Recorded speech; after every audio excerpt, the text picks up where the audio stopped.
Ses excuses semblaient n'être que cela le week-end dernier, quand Sophia a été transportée d'urgence à l'hôpital, inconsciente. On me disait qu'elle s'étouffait en dormant, avec de la nourriture, du beurre de cacahuète et de la confiture.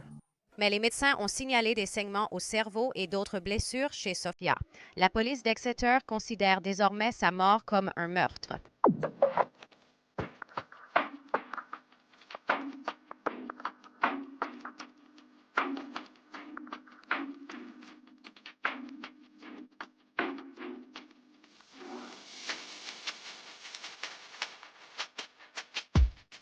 Bienvenue ou bon retour, je suis Cassie et voici Un monde cruel.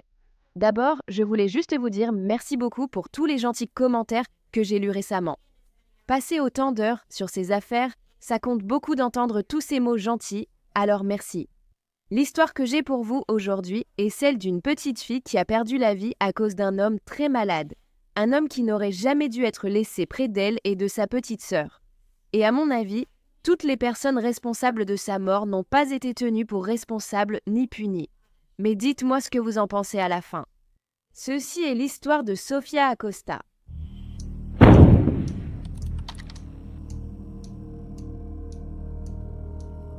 Sofia Acosta était née le 5 février 2008 de Erika Smith et Obadiah Acosta. Elle avait aussi une petite sœur nommée Alexa. Sofia montrait de l'amour à toutes les personnes qu'elle rencontrait. Elle était connue pour être heureuse, adorable et un peu folle. Parmi les choses préférées de Sofia, il y avait les princesses, le coloriage et se déguiser. Les parents de Sofia se sont séparés et sa mère Erika a obtenu la garde exclusive. Avec sa petite sœur, en septembre 2010, Erika a laissé un homme du nom de Christophe Chiri emménager avec elle trois dans leur appartement situé à Exeter, en Californie. Erika expliquera qu'elle avait laissé Christophe emménager chez eux pour l'aider à se défaire de sa dépendance à l'héroïne. Quelques mois plus tard, ils se sont mis en couple et ont vite commencé à consommer de l'héroïne ensemble, quelle que soit la raison évoquée par Erika pour laisser Christophe rester. C'est vers cette période que les mauvais traitements envers Sofia ont débuté. Erika déclarera plus tard que Christophe l'avait forcée à consommer de l'héroïne. J'en doute. Le 7 mai 2011, Christophe donna à Sofia un sandwich au beurre de cacahuète et confiture. Une fois fini, il emmena Sofia et sa sœur Alexa à l'étage pour la sieste.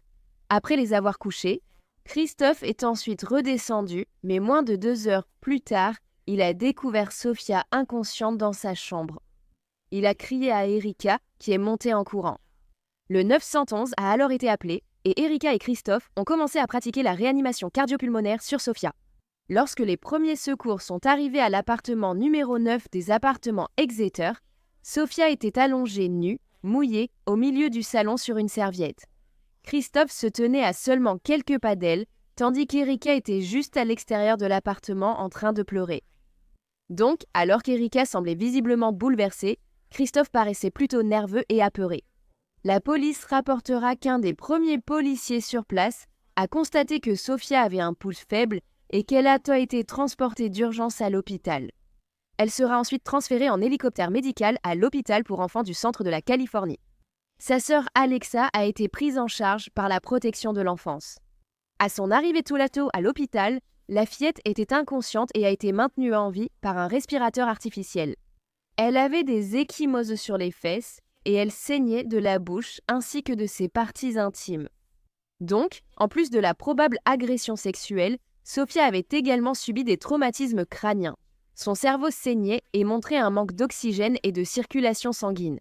Cela était cohérent avec des secousses violentes ainsi qu'un impact. La petite Sofia était en état de mort cérébrale le 11 mai, après que Sofia ait passé 4 jours à l'hôpital, alors que son père Obi était à son chevet. Elle a été débranchée de l'assistance respiratoire. Puis elle a été déclarée morte. Erika avait informé Obi, le père de Sofia, que Sofia s'était étouffée avec un sandwich au beurre de cacahuète et à la confiture à son arrivée à l'hôpital. Il n'a rien appris d'autre avant que, plus tard, les médecins de l'hôpital pour enfants signalent au service de police d'Exeter l'étendue des blessures de Sofia, notamment qu'elle avait une hémorragie cérébrale interne et qu'ils pensaient que sa mort n'était pas accidentelle. Le médecin qui a soigné Sofia a déclaré que c'était l'un des pires cas qu'il ait jamais vu dans sa carrière et il pensait qu'il semblait qu'elle avait été torturée. Ce médecin était aussi spécialisé dans la protection de l'enfance et la maltraitance depuis plus de 25 ans. Il pensait aussi que Sofia avait subi une agression sexuelle et probablement frappé violemment 2 fois à l'abdomen. Elle a également subi un impact violent à la tête avec un objet. Une autopsie a révélé plus tard que Sofia était morte à la suite d'un traumatisme contondant. Comme les médecins le pensaient, elle avait subi une agression sexuelle. Sofia avait des ecchymoses en sang sur le cuir chevelu, ainsi qu'en dessous de celui-ci et sur l'abdomen. Elle a aussi été testée positive au cannabis vers 21h quand Sofia a été conduite à l'hôpital. La police a fouillé l'appartement où elle vivait. Ils ont déclaré que tout l'endroit était en désordre. Des éclaboussures de satire de sang ont aussi été trouvées dans la chambre des enfants. Et la couette de Sofia était couverte de vomi et d'excréments. En bas, les enquêteurs ont découvert un tas d'oreillers et de couvertures, et certains de ces objets semblaient avoir des taches de sang séchées. Erika dirait aux policiers qu'il était étrange que ces oreillers et couvertures aient été empilés, car Christophe ne rangeait normalement jamais rien. Elle a précisé que certaines couvertures et oreillers venaient de la chambre principale sans savoir pourquoi ils étaient dans le salon. Lors de la fouille, la police a aussi trouvé du matériel de drogue et des résidus d'héroïne, mais pas assez pour inculper Christophe d'un crime lié à la drogue. Christophe et Erika avaient été emmenés au poste de police et interrogés dans la nuit du 7 mai lorsque la police a parlé à Erika. Elle a dit qu'après le déjeuner ce jour-là, Christophe avait emmené Sofia et sa sœur Alexa à l'étage pour faire une sieste. Christophe serait ensuite redescendu. Cependant, il serait monté 2 fois de plus à l'étage, disant avoir entendu des bruits. La seconde fois qu'il est monté, il a appelé Erika pour signaler un problème avec Sofia. Elle monta à l'étage et vit Sofia allongée, un œil ouvert. Ils ont mis Sofia dans la baignoire d'eau froide pour la ranimer. Erika a aussi appelé le 911 et tous deux ont tenté une réanimation sur Sofia. Un détective a ensuite questionné Erika sur les ecchymoses près des fesses de Sofia. Erika lui a expliqué qu'elle était tombée dans les escaliers plus tôt et avait atterri sur des blocs de jeu. Elle n'était pas à la maison, c'était Christophe qui la surveillait à ce moment-là. Erika est allée au Save Mart à 8h30 pour chercher de la monnaie, selon ses déclarations à la police. Lorsque Christophe l'a été interrogé, il a déclaré à la police qu'avec Erika, ils étaient dans le salon quand ils ont entendu un bruit sourd à l'étage. Après avoir couru dans la chambre de Sofia, ils l'ont trouvée allongée par terre, en culotte et t-shirt, enveloppée dans sa couverture et couverte de vomi. Il a dit qu'elle ne respirait pas et semblait également gonflée. Alors, il avait appuyé plusieurs fois sur son ventre et un peu de vomi était sorti. Christophe a dit aux policiers qu'il avait ensuite pris Sofia et l'avait mise dans une baignoire d'eau froide pour essayer de la ranimer. Après cela, il lui a remis ses vêtements, l'a enveloppée dans une serviette et l'a descendue là où elle était allongée dans le salon. Il n'a pas vraiment pu donner une bonne explication sur l'origine des ecchymoses sur le corps de Sofia, à part peut-être qu'elle était tombée du lit et avait atterri sur certains des jouets qui traînaient. Nous avons rencontré Chris Sherry dans un parc du comté de Tulare. Il craint pour sa sécurité et ne veut pas que personne sache où il séjourne. Il voulait raconter sa version de l'histoire, ce qui s'est passé le jour où Sofia Acosta a été retrouvée grièvement blessée. Nous étions juste en bas, en train de fumer une cigarette ornament red et de la marijuana, et c'est à peu près tout, c'est vraiment tout ce qu'on faisait. Les filles étaient à l'étage, dans la chambre, en train de dormir. Je l'ai trouvée par terre, à côté du lit, et elle avait vomi et... Elle était inconsciente, comme assommée, mais avec les yeux ouverts.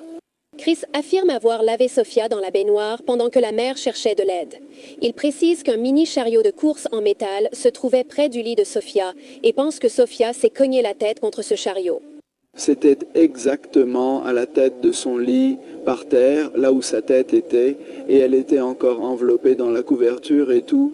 Donc, soit il semblait qu'elle était tombée du lit, soit, vous voyez ce que je veux dire, qu'elle était tombée d'une manière ou d'une autre. As-tu tué Sofia? L'as-tu frappée? Je n'ai jamais levé la main sur Sofia pour lui faire du mal. As-tu agressé Sofia sexuellement? Non, je ne toucherai jamais Sofia. Je l'aimais plus que tout. Et à ceux qui croient qu'il a tué Sofia? Honnêtement, je donnerais ma vie pour que cette petite fille vive. Je le ferais, je prendrais volontiers la place de Sofia sans hésiter une seconde. Un peu moins d'1 mois plus tard, Le 2 juin, un mandat d'arrêt contre Christophe a été émis et un jour plus tard, il a été arrêté à Turlock. Christophe a été inculpé d'un chef de meurtre avec circonstances aggravantes de torture, de sodomie et d'actes lubriques et lascifs. Il a également été accusé d'agression sur un enfant ayant entraîné la mort. Sodomie et actes lubriques forcés sur un enfant. Accusé de meurtre, il risquait la peine de mort. La baby-sitter de Sophie a affirmé avoir remarqué des signes de maltraitance des mois avant le décès de l'enfant. La baby-sitter a dit qu'elle avait vu Christophe donner une fessée très violente à Sophie et que lorsqu'elle était allée en parler à Erika, Erika ne l'avait tout simplement pas écoutée. Une autre baby-sitter l'avait vue avec des yeux au beurre noir et Sophie lui avait dit à plusieurs reprises qu'elle avait mal aux fesses. Elle avait peur et disait souvent à la baby-sitter « Ne le dis pas à mon papa ». À ce moment-là, Sophie appelait Christophe son papa. Cette baby-sitter avait aussi parlé à Erika des choses qu'elle avait remarquées, mais elle aussi a été ignorée par Erika. Parce que si tu ignores ça, alors ça n'arrivera plus, n'est-ce pas? Christophe et Erika ont essayé à plusieurs reprises de blâmer cette baby-sitter pour certaines des blessures que la petite Alexa avait, y compris quand elle s'était cassé la jambe et quand il y avait du sang dans sa couche. Une fois, le procès de Christophe Chéry n'aurait pas lieu avant plus de 5 ans après le meurtre de Sophia. Le 26 septembre 2016, le procureur a commencé avec une photo de Sophia, la décrivant comme vive et toujours heureuse. Ils ont évoqué comment Sophia avait subi un traumatisme contondant, provoquant d'importants saignements internes. En montrant aux jurés des photos explicites des ecchymoscoes de l'enfant, le ministère public affirmait que Christopher avait agressé sexuellement puis frappé Sophia. La défense, en revanche, affirmait que même si la mort d'un enfant est toujours une tragédie, dans ce cas il n'y avait ni viol, ni meurtre, ni torture. Ils ont qualifié le cas de Sophia de mystère médical, car il n'y avait aucune marque de ligature indiquant que quelqu'un l'aurait maintenue, aucune trace de morsure pour se défendre, ni aucune preuve de torture. L'équipe de défense de Christophe a soutenu que si elle avait été violée, il y aurait eu plus de sang retrouvé dans l'appartement. Et ses blessures auraient été plus graves. Ils ont déclaré qu'une partie du sang retrouvé par la police provenait d'une maladie rare de coagulation dont souffrait Sophie. Là, ils vont vraiment chercher loin. Ils ont également affirmé que la constipation ainsi que les efforts de réanimation des ambulanciers avaient un lien avec certaines de ces blessures. La raison pour laquelle la défense disait que Sophia aurait pu être blessée à cause des efforts de réanimation des ambulanciers, c'est qu'une fois dans l'ambulance, un ambulancier avait essayé d'intuber la fillette, mais après 2 tentatives infructueuses, les médecins ont pris le relais. Les médecins auraient aussi eu du mal à intuber Sophia à cause d'une obstruction pulmonaire. Mais l'accusation a affirmé que cela n'aurait pas pu causer les blessures dont Sophia avait souffert.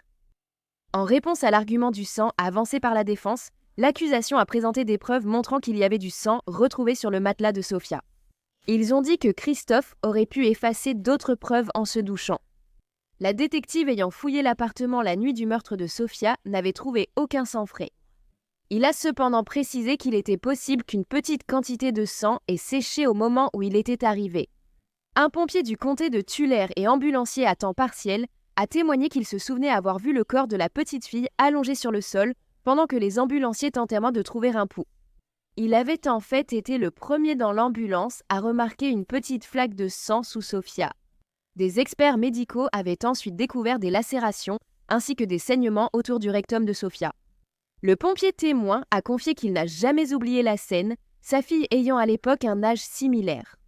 Il a dit qu'en 16 ans de carrière comme pompier, il ne ramenait généralement pas les choses bonjour à la maison, mais que celle-ci l'avait vraiment marqué. Plus de 10 experts médicaux ont déclaré que la mort de Sophia résultait d'une force extrême. L'un d'eux a affirmé qu'il était impossible que ces blessures proviennent d'un trouble de la coagulation sanguine. Merci. Le docteur Philip Hayden, qui avait examiné Sophia le jour où elle avait été amenée à l'hôpital en mai 2011, a décrit en détail et de façon très explicite l'étendue des blessures de Sophia. Sophia avait plusieurs ecchymoses remarquées sur le cuir chevelu. Elle montrait des signes de traumatisme au dos, aux fesses, des blessures abdominales et une contusion au diaphragme. Bien que le médecin ait confirmé l'agression sexuelle et les coups de Christophe sur Sophia, il a précisé que, la nuit de son hospitalisation, sa mère Erika avait donné une version différente. Elle lui avait dit que Sofia était tombée dans les escaliers 2 jours auparavant, puis que ce jour-là, elle était tombée dans un chariot de jouets en métal. Aucune de ces explications n'était liée à ses blessures, a déclaré le médecin. L'acide désoxyribonucléique de Christophe a été trouvé sur un cache-sommier dans la chambre de Sofia, mais la défense a rappelé que cette chambre lui appartenait auparavant. La défense a également souligné qu'aucun acide désoxyribonucléique de Christophe n'avait été retrouvé sur le corps de Sofia et qu'aucune trace d'elle n'avait été retrouvée sur son corps à lui.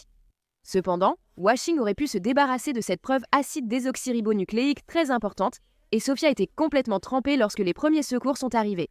Erika a ensuite témoigné au procès de Christophe. Elle a dit que son ex, Christophe, était un toxicomane typique, colérique, violent et abusif quand il voulait sa dose.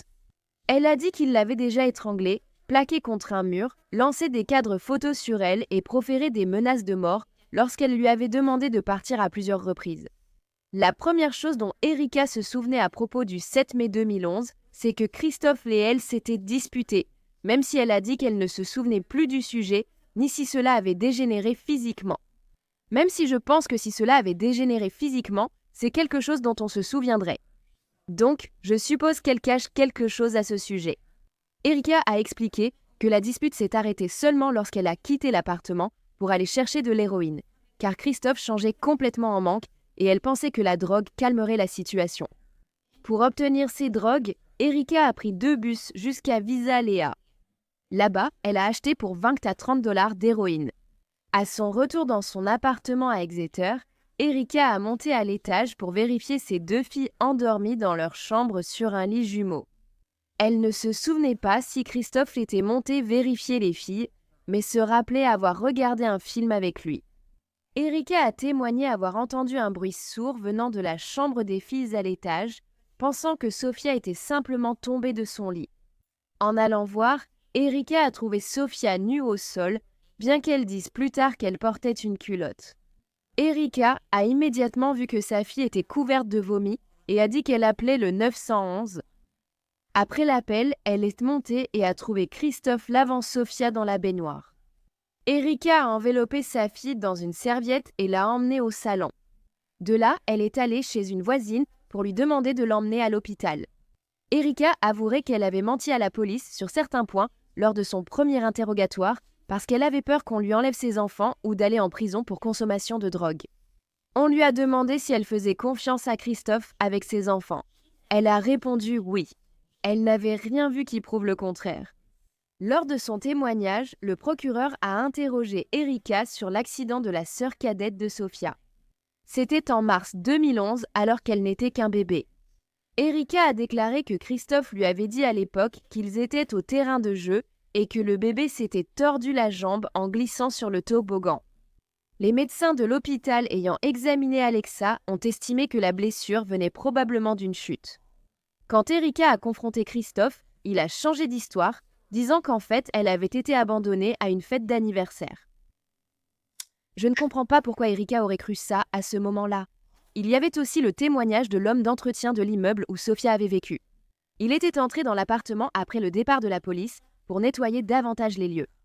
Il avait trouvé un emballage de préservatifs et ce qu'il pensait être un objet sexuel dans la chambre des enfants. Une voisine de l'immeuble a parlé des changements qu'elle avait remarqués à l'époque où Christophe avait emménagé avec Erika et les filles. Elle soupçonnait une consommation de drogue dans l'appartement et les voisins se plaignaient souvent du couple. Et elle a complètement cessé de voir Sofia, Alexa et leur mère. Karen Bibi a témoigné sur une conversation antérieure avec Erika. Erika lui avait dit que Christophe l'a frappée et qu'un jour, il l'avait même plaquée contre un mur en la tenant par la gorge.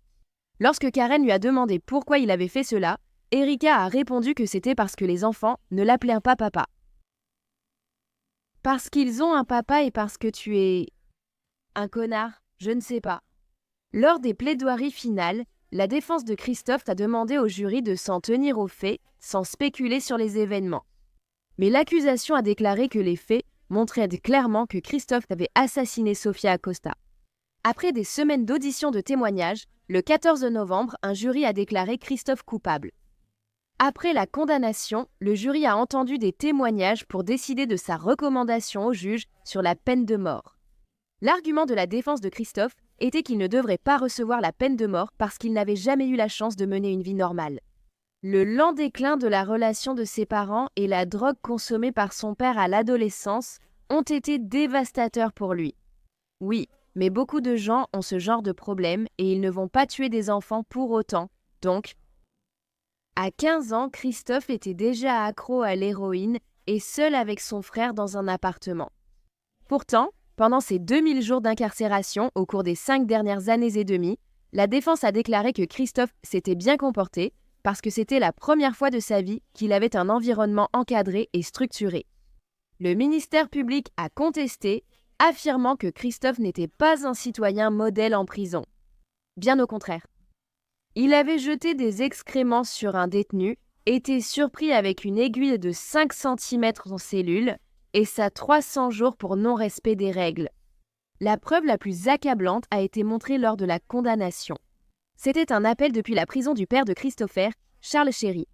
Charles a dit à son fils de ne pas sourire au tribunal, même sans le jury, car la famille de Sophia était toujours là. Christopher a répondu qu'ils aillent bien se faire voir. Il n'a absolument aucune sympathie ni aucun respect pour la famille de Sophia. Le jury a rendu sa décision et a recommandé la peine de mort pour Christopher Sherry. Le juge a accepté. Il est désormais détenu dans le couloir de la mort à la prison de San Quentin, Californie. Jacqueline Pérez, ancienne amie d'Erika, assistait au procès dans la salle d'audience. Elle a dit qu'elle n'était plus amie avec Erika et qu'elle pensait qu'Erika devait aussi être tenue responsable de la mort de Sophia. Et je suis d'accord. Le père de Christopher, aussi présent, a déclaré « Ils ont gagné cette bataille, mais la guerre continue.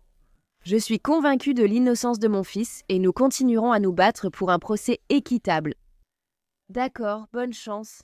Ou pas. Après une bataille pour la garde avec Erika, Obi Acosta a finalement obtenu la garde exclusive de sa fille Alexa. En raison des circonstances du décès de Sophia, Obi a dû suivre des cours de gestion de la colère et de prévention de la violence domestique afin d'être à nouveau éligible pour obtenir la garde de sa fille. Le 14 mai 2011, plus de 60 personnes ont chanté et prié lors d'une veillée aux chandelles au parc commémoratif de Livingston, Californie. De nombreux participants portaient des t-shirts à l'effigie de Sophia. Son père, Obi Acosta, a déclaré « Sophia était une enfant heureuse. Elle apportait toujours des sourires sur les visages des gens. Tout le monde était heureux autour d'elle. » Il a ensuite parlé de la façon dont, lorsqu'il était à l'hôpital avec Sophia, tout ce qu'il voulait faire, c'était la prendre dans ses bras et la serrer contre lui. Mais il ne pouvait pas. Ils ont seulement permis qu'il lui tienne la main. Il y avait aussi un mémorial avec des fleurs et des bougies au parc Triangle pour Sophia. Le 24 mai 2011, des dizaines de personnes en deuil se sont rassemblées à la maison funéraire Ivers et Alcorn pour dire adieu à Sophia Acosta. Lors de la cérémonie, des chansons ont été chantées et la famille a relâché des colombes blanches. Sophia a ensuite été enterrée au cimetière de Winton. Merci d'avoir écouté l'histoire de Sophia aujourd'hui. Cette petite fille a été si violemment attaquée par un autre petit ami. Et même si je suis contente que Christophe ait reçu la peine maximale pour ce qu'il a fait à Sophia, je ne trouve pas juste que sa mère n'ait pas été punie du tout.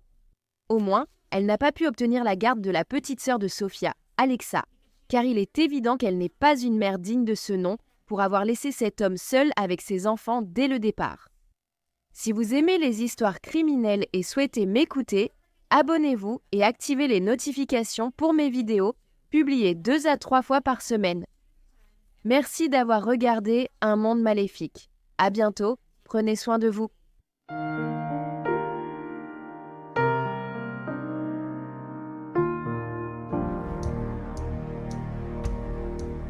Merci de soutenir Un monde maléfique. À Gina, Alana, Ali, Amanda, Amberly, Amy, Angela, Angie, Brandy, frère Mike, Carrie, Catherine, Cecilia, Celia Cruz, Chantay, Claire, Daniel, Danny J, Drew, Emily, Eric, Frank, Georgia, Hailey, Hannah Rama, Hannah, Jackie, Jen, Jennifer, Jerica, Josie, Cara, Christy, Kristen, Laurie, Lindsay, London, Mandy, Marion, Mary, Mal, Melissa, Mimi, MJ Kelly, Nioma, Nikki, Owen, Ray, Robin, Sharon, Starlit Sky, Stéphanie O, Stéphanie T, Suzanne, Tamra, Tammy B, Tammy S, Le Chasseur, Tracy Royaume-Uni, Wesley et Whisper 216. Vous êtes géniaux. Maintenant, il y a encore plus d'un monde diabolique sur Patreon. Alors allez voir sur patreon.com/@wickedworld ou utilisez l'application Patreon. Vous aurez accès à des vidéos exclusives chaque mois et bien plus encore. Tout soutien aide vraiment à s'assurer que les victimes ne soient jamais oubliées et à mettre en lumière les failles de la société liées à chaque affaire. Avez-vous une suggestion d'affaire que vous aimeriez me voir traiter ? Si c'est le cas, envoyez-moi un email à awickedworldtruecrime@gmail.com.